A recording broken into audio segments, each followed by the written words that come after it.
खेलो भारत नीति ये बहुत बड़ा आज का एक फैसला है जो देश के लिए एक नया रास्ता बनाने वाला है।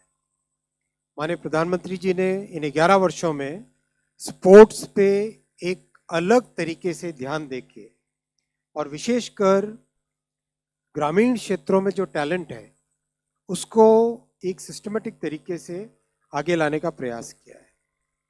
उसी कड़ी में ये आज स्पोर्ट्स की पॉलिसी खेलो भारत नीति बनी है। देश में सबसे पहले 1984 में स्पोर्ट्स पॉलिसी बनी थी, फिर 2001 में बनी। 2001 का जो एक्सपीरियंस रहा पिछले 20 वर्षों का और इन 10 वर्षों में जो सुधार हुए उसके बेसिस पे 2025 में आज नई पॉलिसी अप्रूव हुई जो कि स्पोर्ट्स के होलिस्टिक डेवलपमेंट के लिए काम में आएगी। हम सब जानते हैं कि हमारे सामने एक विकसित भारत का बड़ा एक गोल रखा हुआ है प्रधानमंत्री जी ने पूरे देश के सामने। इस विकसित भारत को इंक्लूसिव बनाना है और इसके जितने भी आयाम हैं, चाहे एजुकेशन हो, चाहे स्पोर्ट्स हो, चाहे टेक्नोलॉजी हो, चाहे मैन्युफैक्चरिंग हो, चाहे स्टार्टअप इकोसिस्टम हो, एग्रीकल्चर हो, फार्मास्यूटिकल्स हो, हर क्षेत्र में नए इनिशिएटिव्स लिए जा रहे हैं। खेलो भारत नीति के मेजर ऑब्जेक्टिव रहेगा कैसे भारत 2047 तक टॉप 5 स्पोर्टिंग नेशंस में गिनती हो भारत की। ये इसका ओवरऑल एक बड़ा ऑब्जेक्टिव रहेगा। सेकंड रहेगा पीपल्स मूवमेंट बने, फिटनेस के साथ जुड़े, हमारे एजुकेशन पॉलिसी के साथ इसका अलाइनमेंट हो, इकोनॉमिक डेवलपमेंट के साथ जुड़े स्पोर्ट्स, सोशल डेवलपमेंट, समाज के सभी वर्गों को इससे लाभ मिले। इन सब को ध्यान में रखते हुए ये खेलो भारत नीति बनी है। इसका सबसे पहला कंटूर वो है कैसे हम देश के स्पोर्ट्स को, स्पोर्ट्स पर्सन्स को एक्सीलेंस में लाएं। और इसका बहुत अच्छा एक मेथोडिकल सिस्टम बनाया गया है। सबसे पहला इसका एलिमेंट है टैलेंट को आइडेंटिफाई करना। ग्रामीण क्षेत्रों में, रूरल एरियाज में, शहरों में, सब जगह टैलेंट को आइडेंटिफाई करना।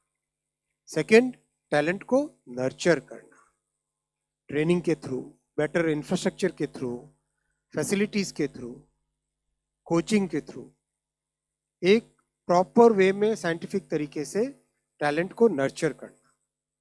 तीसरा, कंटिन्यूसली अपॉर्चुनिटीज देना, उसके लिए एक लीग कल्चर बनेगा। ब्लॉक से लेके नेशनल लेवल तक, इंटरनेशनल लेवल तक हर एक स्पोर्ट में लीग्स बनाई जाएंगी। जैसे ऑलरेडी कई स्पोर्ट्स में, 13 स्पोर्ट्स में ऑलरेडी लीग्स है। लीग होने से लगातार खिलाड़ियों को कंपटीशन का हिस्सा बनने की अपॉर्चुनिटी मिलती है, पार्टिसिपेशन करने का मौका मिलता है। लगातार पार्टिसिपेशन करने से स्किल लेवल बढ़ता है, कॉम्पिटेंसी बढ़ती है और एक डेवलपमेंट ग्रोथ होती है। स्पोर्ट्स के पर्सन्स की एक रेपोजिटरी बनाई जाएगी और स्पोर्ट्स के इंफ्रास्ट्रक्चर की रेपोजिटरी बनेगी, कहाँ पे क्या जरूरत है।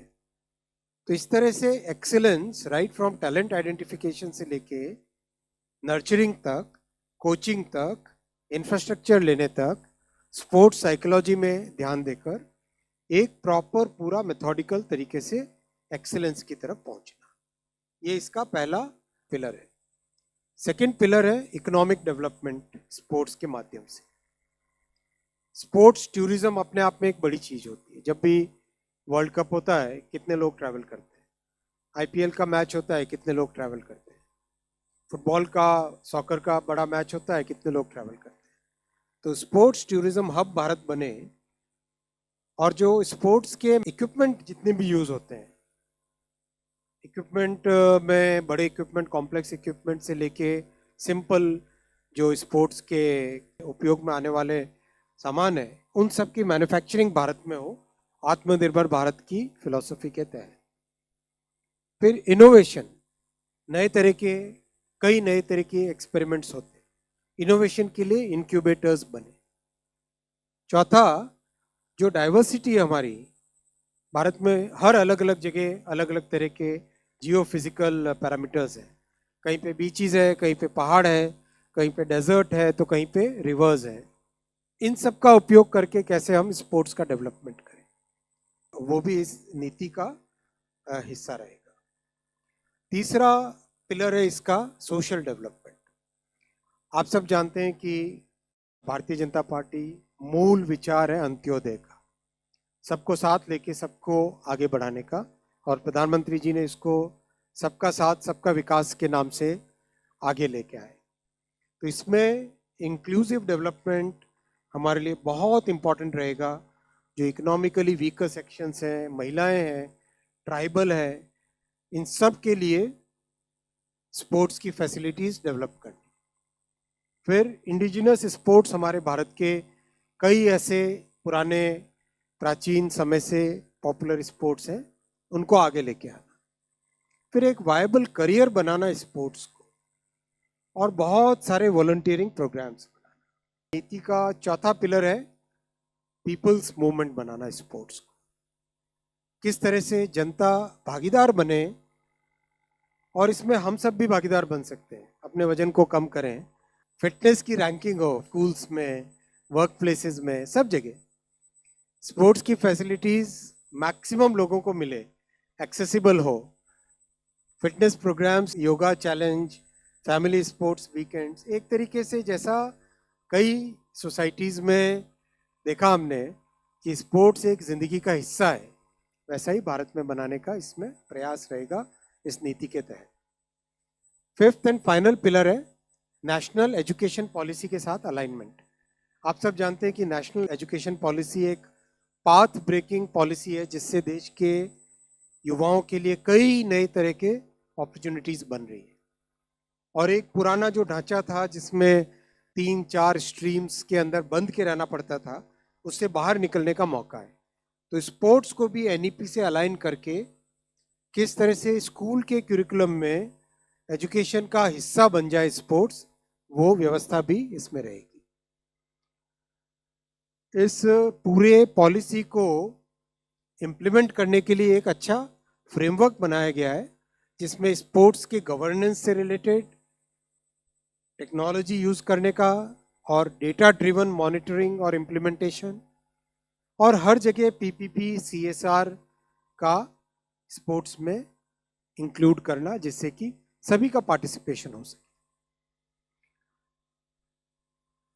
इस पूरे प्रोसेस में बहुत बड़ा कंसल्टेशन प्रोसेस लगा है, और इसके आगे इम्प्लीमेंटेशन के दौरान भी कंसल्टेशन आगे होगा, और सारे के सारे मिनिस्ट्रीज, डिपार्टमेंट्स, राज्य सरकार सबको कंसल्ट करके होल ऑफ द गवर्नमेंट के अप्रोच के साथ इसको इम्प्लीमेंट करेंगे। एक तरीके से इस पॉलिसी के इम्प्लीमेंटेशन से जो बड़ा गोल प्रधानमंत्री जी ने हम सबके सामने, देश के सामने रखा है, विकसित भारत बनने के समय Bharat among the top 5 sporting Nations में शामिल हो, भारत की गिनती वैसी हो, वो इस नीति से अचीव करेंगे।